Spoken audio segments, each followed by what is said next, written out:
আকৌ চৰকাৰে জাৰি কৰিব লগা পৰিস্থিতি হৈছে কোভিড প্ৰটকল।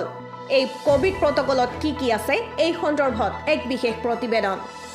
জনসমাগম সন্দৰ্ভত জিলা প্ৰশাসন তথা কৰ্তৃপক্ষৰ কঠোৰ নিৰ্দেশনা মানিহে সাংস্কৃতিক অনুষ্ঠানসমূহ অনুষ্ঠিত কৰিব পাৰিব। বিশেষকৈ মাস্ক, হাত চেনিটাইজেশ্যন কৰাৰ লগতে 6 ফুট ব্যৱধানেৰে সামাজিক দূৰত্ব বৰ্তাই ৰখাটো বাধ্যতামূলক। অনুষ্ঠানসমূহত 50% মানুহে সমাগম হ'ব পাৰিব। ইয়াৰ উচ্চ সীমা 400 জন বুলি ধৰা হ'ব। যিকোনো সমাগমত 50% লোকে উপস্থিত থাকিব পাৰিব। বিবাহ অনুষ্ঠানকে আদি কৰি ব্যক্তিগত অনুষ্ঠানসমূহত সৰ্বাধিক 100 জন লোকে উপস্থিত থাকিব পাৰিব। মৃতকৰ অন্ত্যেষ্টিক্ৰিয়া পৰ্বত 20 জনতকৈ অধিক লোকৰ সমাগম হ'ব নোৱাৰিব। ধৰ্মীয় অনুষ্ঠান তথা উপাসনাস্থলীত কেৱল মাত্ৰ 20 লোকে উপস্থিত থাকিব পাৰিব।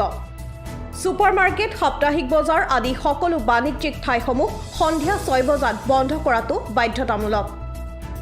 কৰ্মস্থলী চৰকাৰী আৰু বেচৰকাৰী দুয়ো সন্দৰ্ভত ভাৰ্চুৱেল আৰু গৃহৰ পৰাই কাম কৰিব পাৰিলে ভাল।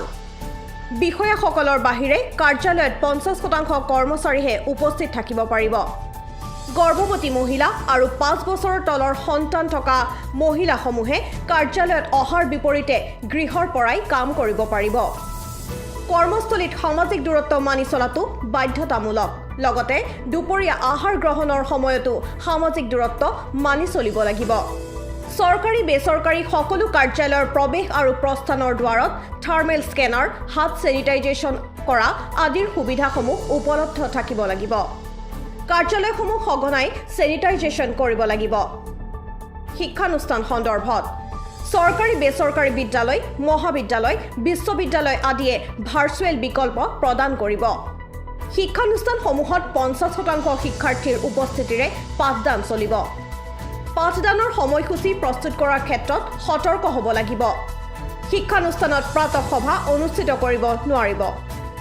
প্ৰাথমিক শ্ৰেণীসমূহৰ পাঠদানৰ ক্ষেত্ৰত অনলাইন ব্যৱস্থা গ্ৰহণত অগ্ৰাধিকাৰ দিব লাগিব।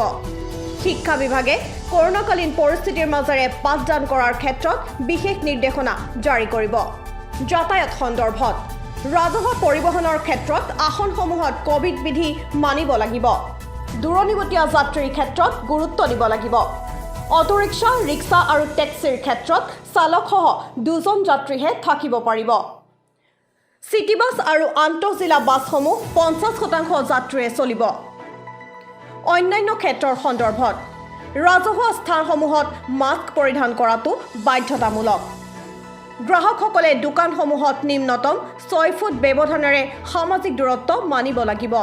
লগতে দোকান স্বত্বাধিকাৰীয়ে দোকানৰ সন্মুখত হাত চেনিটাইজেশ্যন কৰাৰ সুব্যৱস্থা ৰাখিব লাগিব।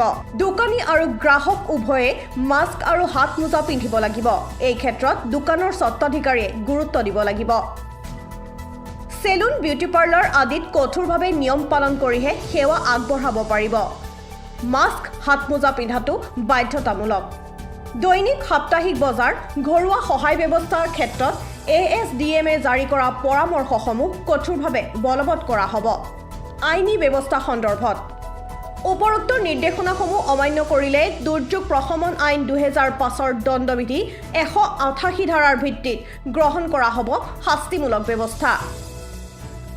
মাস্ক পৰিধান নকৰা বা ৰাজহুৱা স্থানত থু পিক পেলোৱা কোনো ব্যক্তিক 1000 টকা জৰিমনা বিহা হ'ব। News desk report, DNA news.